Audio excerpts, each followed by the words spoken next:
Everyone warned me about Johannesburg, one of the world's most dangerous cities. But nobody prepared me for how much I'd learn about one of Africa's most fascinating countries. This is a journey through South Africa's complex history, from early colonial settlement through the brutal decades of apartheid to today's rainbow nation. In Soweto's historic streets where liberation was born, I discovered Champions League football for less than a fiver, among the passionate and soulful Orlando Pirates supporters in one of Africa's most storied stadiums. I'm Martino, and I'm going to show you my adventures in Johannesburg, where danger and history collide with a beautiful game. The last planned destination of my month in Africa was a week in Victoria Falls. This was about as satisfying as a trip you could imagine, with many an adventure with great friends. The cheapest and most efficient way home from there back to Manchester was via Johannesburg. Interesting. Rather than just transfer there, I adapted the flights to stay for the full weekend and, as always, pray that the fixtures aligned. At this point, I couldn't even tell you which teams played in Johannesburg, so I excitedly turned to Google and found that Kaizer Chiefs and Orlando Pirates both hailed from the city. Being the two South African teams I was most familiar with, this was music to my ears. Happy days. Prior to the trip, when people were asking about where I was going, Johannesburg always got a different reaction to the other locations due to its dangerous reputation. Something I'd heard a lot about before, but it didn't even enter my mind in the fervour and excitement of fixtures actually lining up for once.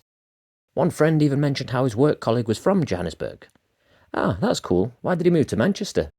Well, both of his parents were murdered. Oh, that's not good. There was no doubt about it. Of all the places I'd been in the world, I'd never been warned so much or heard so many negative stories about the day-to-day risks as I had about Johannesburg, and that even walking out of the airport was considered a risk, so I knew I fully needed my wits about me for this leg of the adventure. It had been an eventful trip so far. Close encounters with crocodiles, baboons, gorillas and angry elephants, bungee jumping 111 metres, being tossed off boats under the white rapids of the Zambezi, and zipping around East African cities carefree on the back of mopeds. But it seemed a weekend in South Africa's largest city, and the fifth most dangerous in the world, was going to be the biggest threat to my safety yet. Bring it on. My research led me to an Airbnb recommendation in the safe suburb of Parkhurst. After a pleasant, seamless 1-hour flight, I landed at the OR Tambo International Airport, named after Oliver Tambo, an ally of the great Nelson Mandela back in the early anti-apartheid days. A short Uber ride and I was rolling up to this beautiful little spot for the weekend. The definition of safe in Johannesburg means it's in a neighbourhood where every property is highly secure with electric gates and private security patrolling the areas. Sad that all this is required, but it gave me the ability to stroll the streets comfortably at night. I headed down to the strip of bars at the end of the road where I met up with a friend to pass the evening sampling a few incredibly cheap lagers. Once again unable to resist the lure of Carling Black Label. An advert I remember fondly from my youth, but a beer that hadn't been sold in England since 1997 when I was 11 years old, so it was a right blast from the past to try it here in Africa. Morning brought a little bit of tourism, and the main thing I'd stumbled upon when searching things to do in Johannesburg, the Apartheid Museum. A dedication to the most defining era in the modern history of this country. A hugely significant period in global politics, and something I was eager to learn more about. Buckle up for the history section. This part of the world was a key area in early humanity, with evidence of Australopithecines here a mere 2.5 million years ago. Quite a bit later in 1488, Portuguese explorers came across the land and began to map out the coastline. More significantly, the Dutch arrived in the 17th century, initially as a useful spot along their route to the Dutch East Indies. Not wanting to intrude on the locals, they brought in thousands of slaves from Malaysia and began setting up a farming base. Towards the end of the 19th century, Britain took control of the region then known as Cape Colony. This was due to the Dutch losing control of their own nation to France during the Napoleonic Wars back home in Europe. Britain feared that France would also take this key location off the Dutch, so they stepped in to protect their own route to the Far East. Over time, the area became anglicised in culture and language to the consternation of the Dutch, or the Boers as they'd become known as their culture developed and deviated from their European ancestors.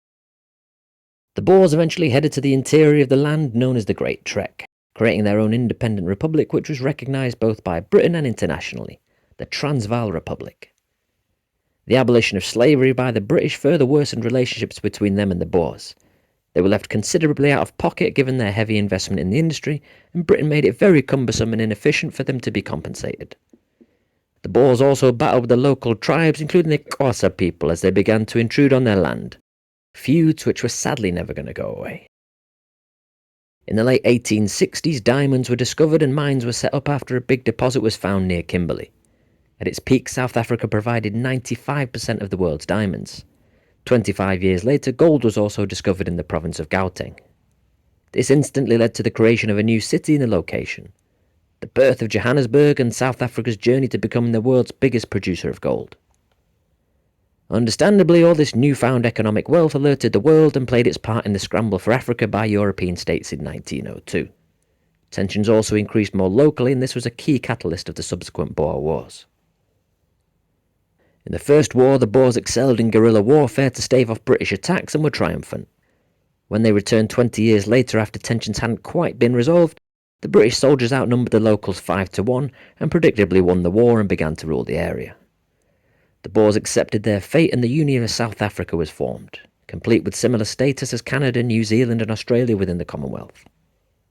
One significant defeat for the British soldiers in South Africa was known as the Battle of Spienkop in 1900. The battle became infamous for its brutality and confusion. In the modern day back in England, Liverpool have just won their 20th English League title. Jumping back in time to 1906, their second league title was celebrated by the construction of a new stand at Anfield.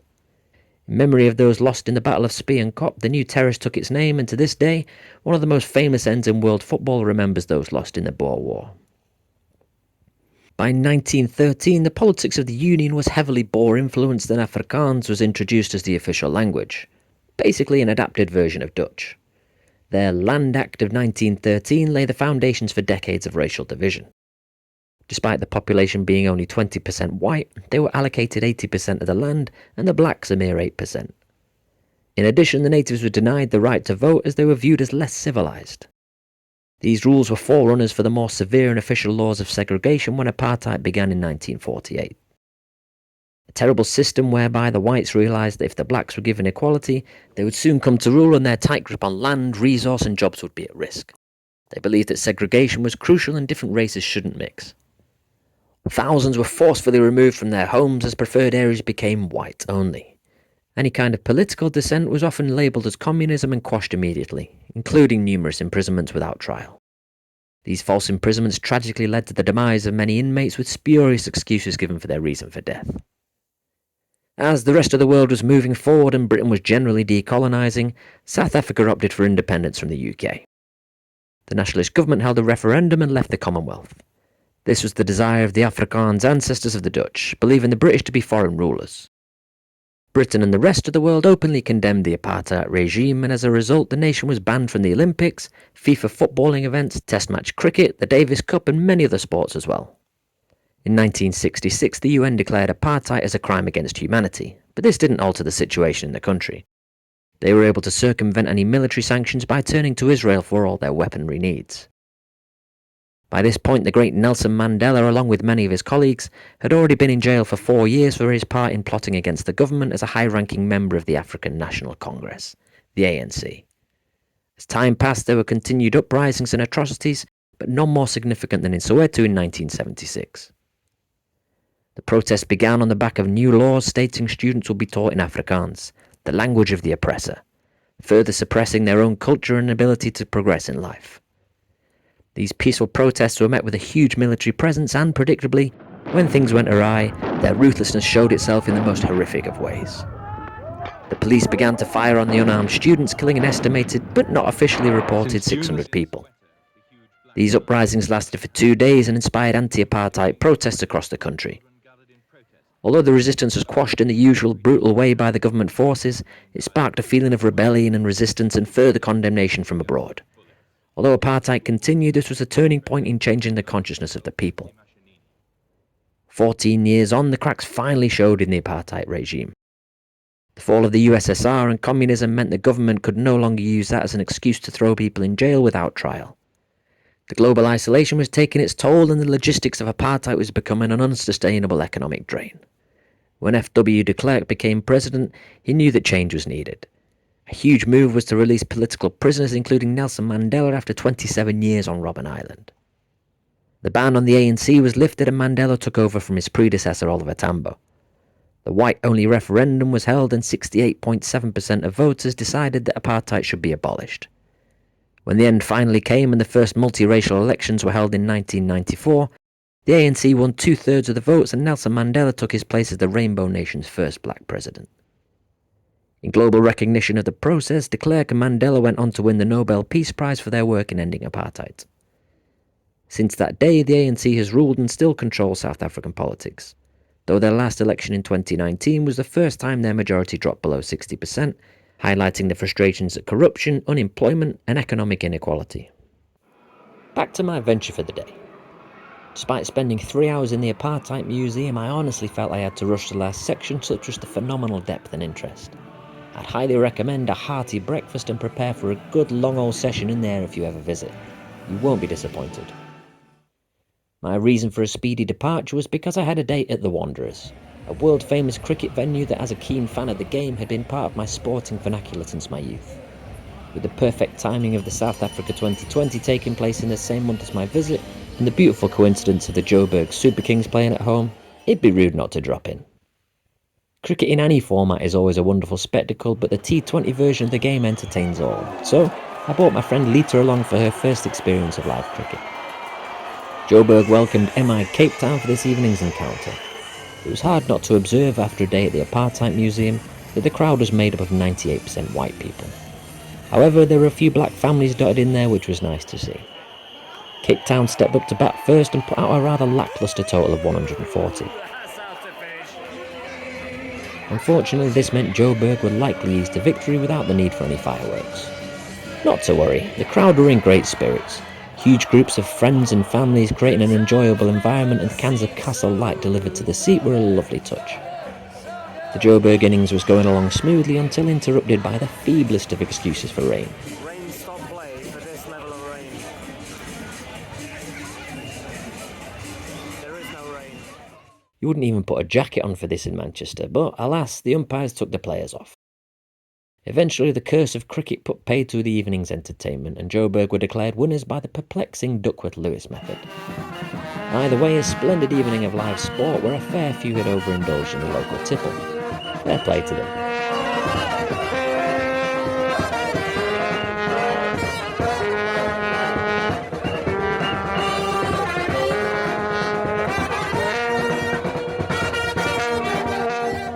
Despite the night's defeat, MI Cape Town returned to the stadium a month or so later, where they were victorious against two-time winners Sunrisers Eastern Cape to become 2025 champions. On leaving the venue, we strolled away from the crowds for an easier Uber pickup, which turned up in a matter of minutes. As we headed across the road to our driver, we heard a scream from a young woman. She was just yards from where we'd been stood and had had her phone snatched by a passing car. Given my slight intoxication and lackadaisical attitude, that so easily could have been me if it was 30 seconds earlier. Just a reiteration of the security issues in the city. We'd only been out of the stadium 5 minutes. One of the few places I was aware of before my visit to South Africa that had repeatedly appeared in the Apartheid Museum was the township of Soweto.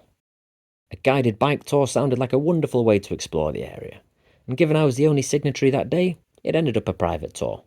Less people to hear my witty interjections, but more personalised, I guess.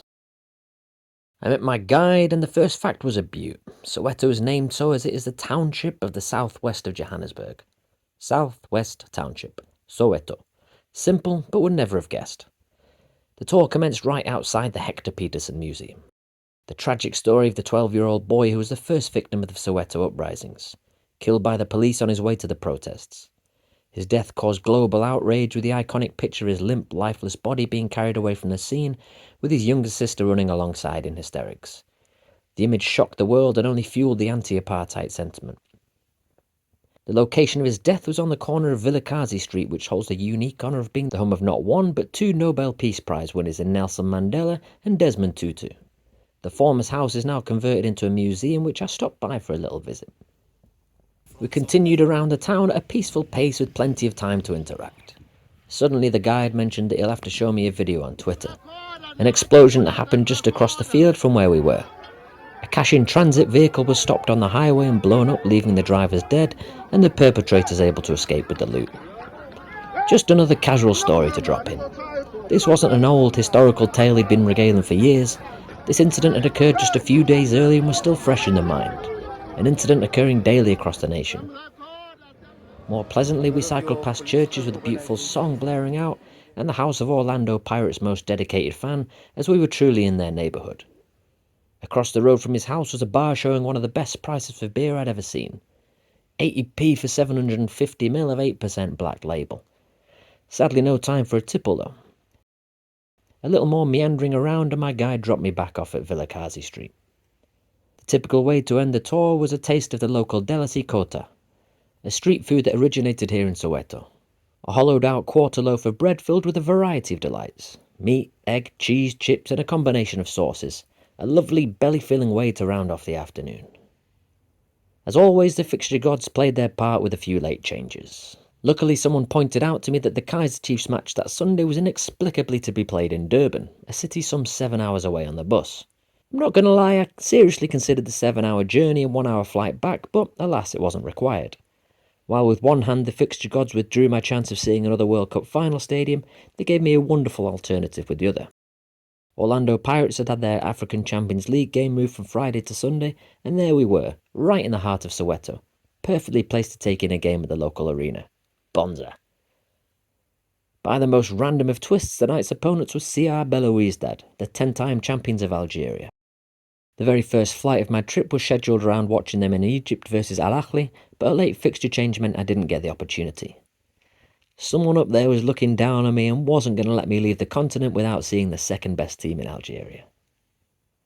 Tickets were purchased simply enough online a few days before for a bargain price of £4. Beautiful. I passed the stadium on the tour earlier and it had got the juices flowing for the afternoon's game.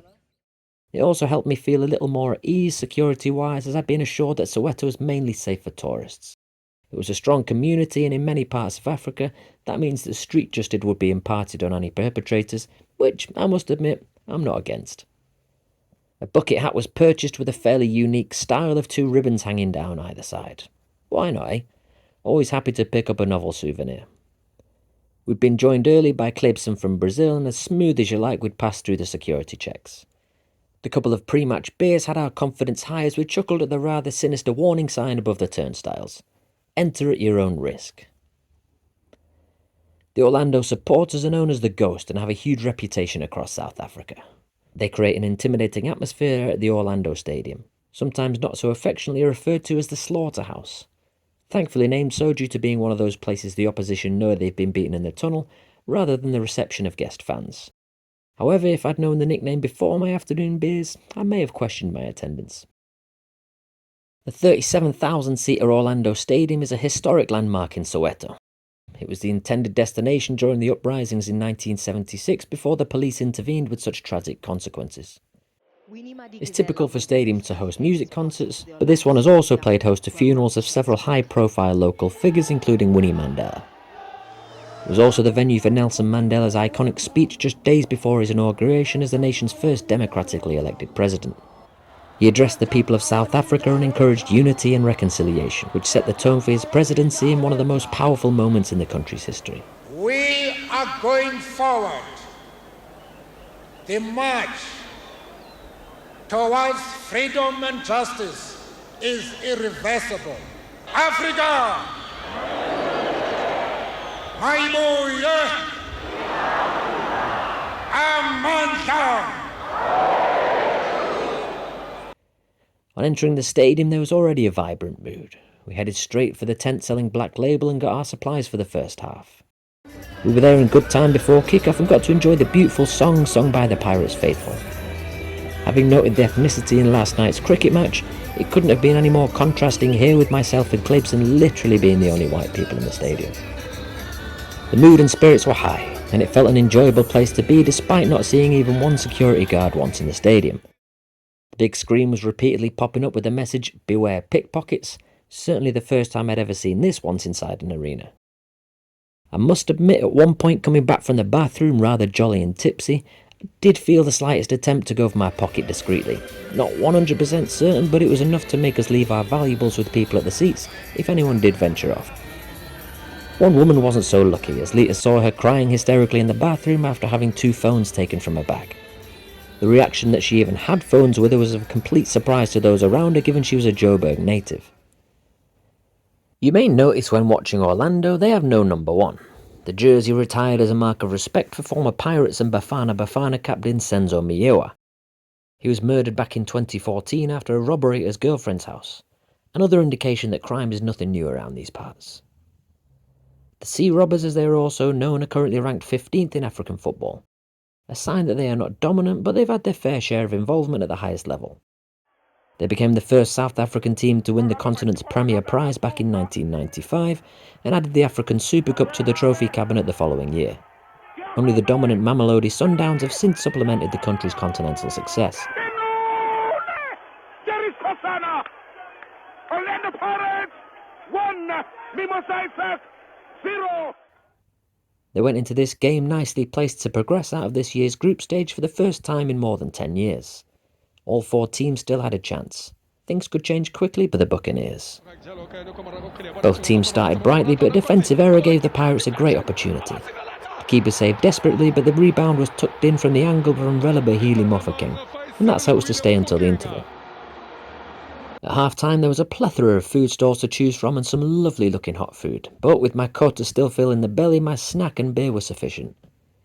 Back in the stands, one of the coaching staff had come over to orchestrate some singing amongst the crowd. A beautiful sight to see, and always great seeing such a connection between a team and their fans.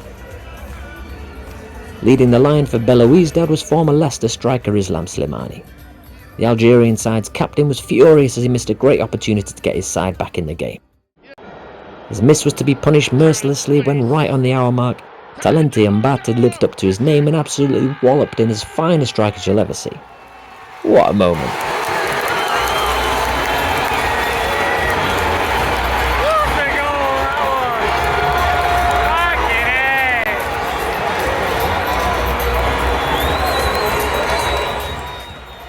Both sides continued to have chances, but it wasn't until injury time that Belouizdad struck for a late deflected consolation. The remaining 4 minutes petered out, and it was the home fans who ended the game full of smiles, sealing their place in the knockout stages, and only 6 days later, an away win in Egypt had them topping the table. Orlando finally fell at the semi-final stages to the eventual Egyptian winners Pyramid. Celebrations started immediately and the fans were in fine voice. The half-time cheerleader returned to his conducting role as a variety of classic tunes were belted out, complemented by the mandatory vuvuzela. Songs from the local tribes of Xhosa and Sotho were sung with passion. A joyous occasion to end the game and a pleasure to witness.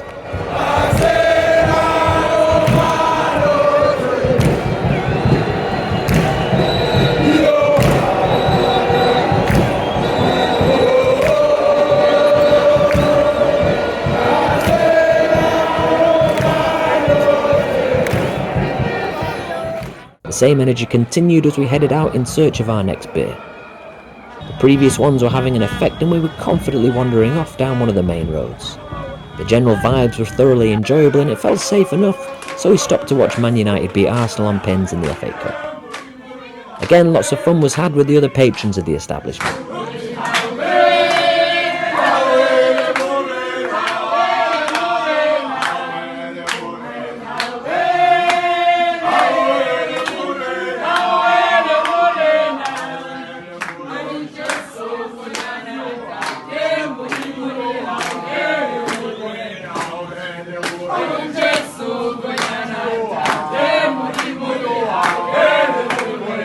Back to the night's activities, and we rounded it off with a final beer in an Irish pub back in Parkhurst. And that was that. All that was left to do was stock up on biltong at the airport before the flight home. This brought the curtain down on one of my most enjoyable adventures yet. Unfortunately, at the same time, my new pal Ethan was robbed at knife point on his last day in Cape Town, another sign of the prevalent safety risks here. High rates of crime, widespread poverty and economic equality, corruption, unemployment, low economic growth, an ongoing energy crisis and poorly maintained infrastructure are some of the problems challenging contemporary South Africa. As if that isn't a big enough list of issues, xenophobia towards immigrants continues to be a blight on society and the country faces huge issues going forward. Loath to end on a negative, let's focus on the positive fact that South Africa have qualified for the 2026 World Cup. Despite a few late wobbles, they held off a strong challenge from Nigeria and Benin. The Bafana Bafana returned to the greatest show on earth, for the first time since they became Africa's first and only host nation back in 2010. As can often be the case, hopefully the excitement of a country united over football can bring a much needed boost to the people and act as a catalyst for change. All that aside, it's time to rate Orlando Pirates as a footy trip out of 100 across 10 different categories. Team ability. Third best league in Africa. Second place finish and flying high in continental competition. 6 out of 10. Atmosphere. Several pints of Carling Black Label helped add to one of the most enjoyable vibes in a stadium. Soulful singing and positive atmosphere. Slightly tempered by the highlighted pickpocket risk, and shame it was only a quarter full as well. 6 out of 10. Stadium quality. Really good stadium. Hard to fault. Not the newest, but still in good condition and decent size too. It'd be an honour to watch the local derby here. 6.5 out of 10. Beer and food at stadium. One of the best ever really. A bit chaotic at half time, but manageable. Cheap, high quality beers and also a great selection of freshly cooked food and snacks. 10 out of 10. Tourism. Apartheid Museum and Soweto tour are the obvious highlights within the city, but venture a few hours out of town and you can see the Big Five at pre-inauguration National Park to enhance the score. 7.5 out of 10. Accessibility. Very expensive to get to, although direct from Manchester and a handy gateway to Africa. Cheap as chips when you get there. Maybe the best value for money I can ever remember in a developed world country. 6 out of 10. People. A difficult one to judge as I personally had no issues but was party to 2 incidents of crime in just 2 days, and countless stories of it being one of the most dangerous cities in the world. 4 out of 10. Stadium surroundings. Rough and ready. A very poor area, but we were well accepted at one of the local takeaways where we enjoyed an evening feeling very safe and drinking with the locals. 7 out of 10. History. One of 2 South African winners of the African Champions League and joint second for titles with neighbours Kaizer Chiefs. One of the few clubs known outside South Africa. 6 out of 10. Ease and cost of ticket purchase. Plenty of space in the stadium, no problem getting tickets, and about £4 a piece for a Champions League game. You ain't going to get too much better than that. 9 out of 10. In total 68 out of 100. Overall a class city to watch football and somewhere I would certainly recommend visiting for a footy trip. But I'd advise going with a local and keep your wits about you. For me, in terms of personal accomplishments on this trip, it's the 66th country I've visited, the 28th country in which I've watched football, and my 3rd in Africa. An absolute pleasure as always to travel around the world enjoying the delights on offer. Thanks again for joining me, and until the next footy trip, take it easy.